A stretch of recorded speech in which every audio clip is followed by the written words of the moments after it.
Okay, so I'm going to record these steps now to show you how to insert this linked file that you've been given. So you'll need access to that. And so I've got my view open with the satellite image lined up the way I want. And then, and those of you who are following from the previous video, just make sure you realise I'm actually using this site floor plan, but it's going to work the same as the true north. It doesn't really matter which view I have open. And then, but sorry, actually I'm going to do one little thing that's a bit different because, so it's not confusing. If you do want to use the true north view, and you've inserted the satellite image into there, make sure you realise that the angle will be different. Just so it's not confusing. Those of you doing it along with me in class at the moment, you won't have this problem. But it's still going to be interesting for you to see because we can see there the site is oriented differently in those two views.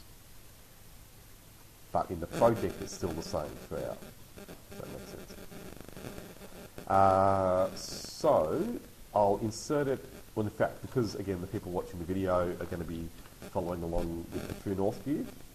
Those of you in the class who've just done it with the site view, it doesn't matter. You can do it in either. You'll see it's going to look a bit different, but that's going to be a good thing for you to see. So on the Insert tab, I'm going to go to Link Revit, and then find the Revit file that's been downloaded from Catherine's Moodle or your Decoration Studio class.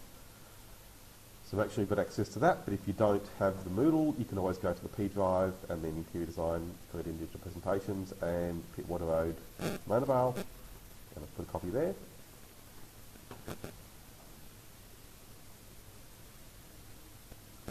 Right, and it's come in, but you can see there it's rotated the wrong way.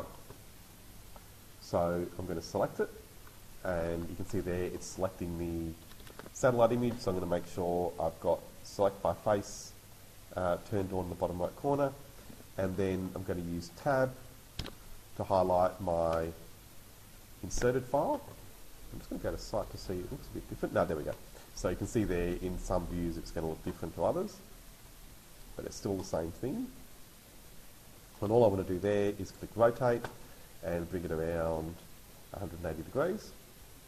And if you can't see the numbers there and you want to make sure, you can always type 180 enter to make sure that it's that angle. And then I'm going to drag and also use the arrow keys on the keyboard to nudge that into position. And have I scaled things differently? No. Oh, sorry. This is a true north view that's basically working like a floor plan. So I'm going to switch to site and then nudge the building there to line up with the reference planes that I've drawn. And you can actually see there that by tracing the satellite image, I've gotten a rough idea of the size of the building, but it's not that accurate, and it never will be. Satellite images are taken from miles away, and they're perspectives, unlike floor plans, which are orthogonal and basically they're more accurate. So I'm just going to nudge these reference planes to get them into position. That's fine. Or if you like, you could even, once you've used them to line things up, you could even delete those extra reference planes. You don't need them beyond this point because the linked file also has reference planes that you'll be able to use. Okay, so I've inserted and rotated that linked file, and so now the final thing is to bind it. So again, we've got to select it, tab if necessary, and then click Bind Link, and don't change any options there, just leave it like that. Click OK, and then OK, and then the bottom right corner, when the warning comes up, sorry, here again, OK, and there we are, we're good to go. So, that's now no longer linked. So in other words, if someone goes and changes that file that we inserted, it won't have any effect on this file. So when you select it though, you'll see it's still grouped. And have any of you worked with groups in Revit before? Used the grouping option? No. Okay, you will see groups come up quite a lot in Revit, and so here I've gone to a 3D view just so it's a bit easier to see those things we've inserted and see them in 3D. So if you haven't got a 3D view, you can click on the house. That's the button up on the quick access toolbar that looks like a 3D house. And then you should be able to see the shop and a bit of a site surface that's coming with it. So make sure you can see that, and then you just need to click to select that, that object, and then ungroup. So whenever you get a group, it'll give you those options to either edit, ungroup, or link, and in this case, again, we want to ungroup that whole model so we can work with it. So let's click ungroup, and then you should be able to select the individual parts.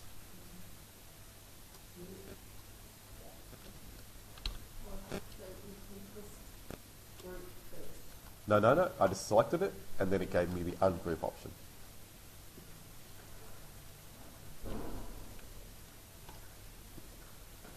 So that's it. So then you'll know it's working if you can select a wall or a roof or any other part of that model from the outside. That means it's ungrouped. Yep. Yeah, well, you should ungroup it in 3D, but you can ungroup in any view. Yeah. So then, all I'm going to get you to do to make this site look a bit better is add in what's called a subregion. A what? Subregion. Yep. Right, and so that's so we can see the road. So I've gone back to the site. We'll go to site. And then, and those of you following along in the video who haven't got the satellite image in your site plan, those of you in the class here, you won't need to do this, but again, if you're just following in the video, you need to copy and paste the satellite image from the true north view into your site view. So again, skip this if you're in here, but I'll just show you quickly for those watching the video. Copy to clipboard. So once you select the image, click copy to clipboard. Again, don't do this if you're in here. And then go to your site floor plan, and then click on the down arrow under paste, and choose align the same place. And then it'll look like mine. But again, if you're in here, you should have it already in your site floor plan. And then you can go to massing and site, and there you're going to see the sub-region option.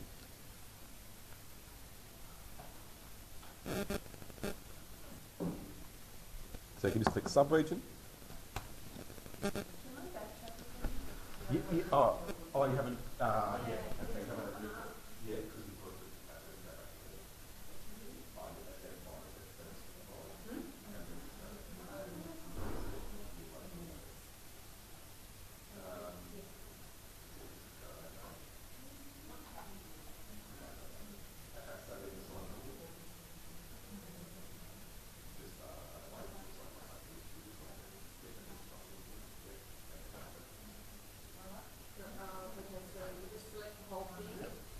Okay, so then just make sure you're in the site. Satellite image. Yeah, the site view. So go to the site floor plan. Yep, sure. Yeah, that's right. And then, yeah, that's it. So go to massing and site. So you're not in your site. You double click to always open a view. Double click. Yeah, that's it. So I've just clicked it. It's building the base, not the building. So we're now in. So it's. So I've clicked on 3D image. Yeah. But it's just the base. You don't need to select the image. It's the yeah. Yeah. Yeah.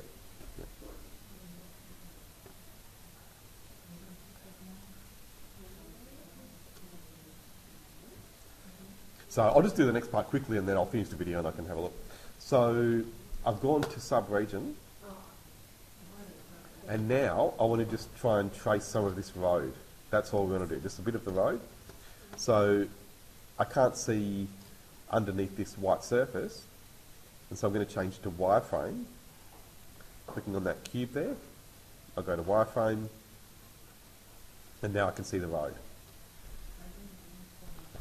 So, yeah, so you need to go to the massing and site tab, and then click subregion. Subregion, that's it, that's it. Yeah, and then the same bottom thing. That's right. And then, wireframe, bottom left. Yeah, so next to the cube, yep, and then wireframe. Yeah. And you don't want us to tick node at all. So, You don't want us to tick node at all.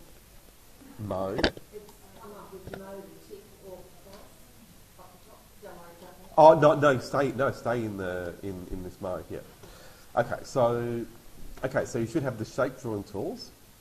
That's why. So have you guys done this before using these display options, wireframe, hidden line, all these things? Yeah. You must have, yeah. And then you haven't done anything with subregions or topo surfaces. No. I think You've done CAD too, though. Yeah. we didn't do anything with stuff. Right, but you have done topo surfaces. Yeah, okay. So I'm going to just talk to the guys teaching CAD too.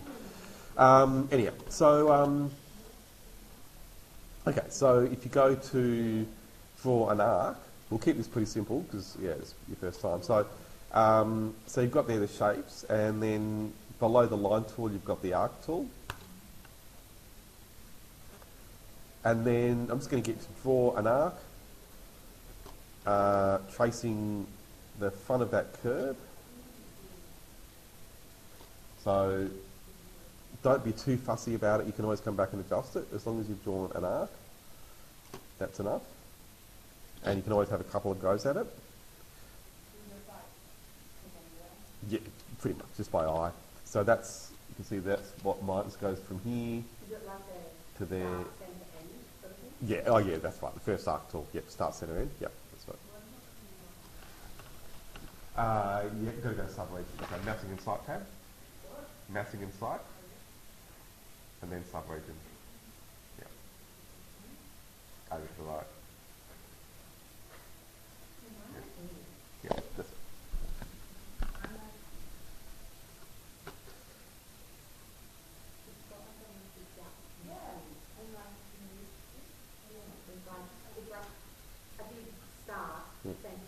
yeah.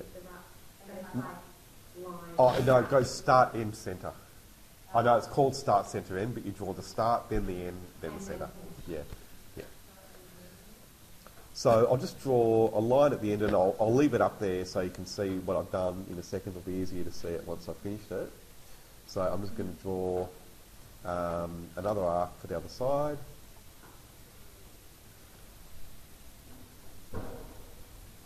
And then draw a line to finish it, and we might just leave it at that. So at least you've got then some indication of the road, and I'm going to put my shaded mode back on so that you can see it. Right, so that's the shape I've drawn, and I'll just leave that up there, and then I'll help you with any problems you've got. But yeah, when you can see the final shape, that might give you a better idea.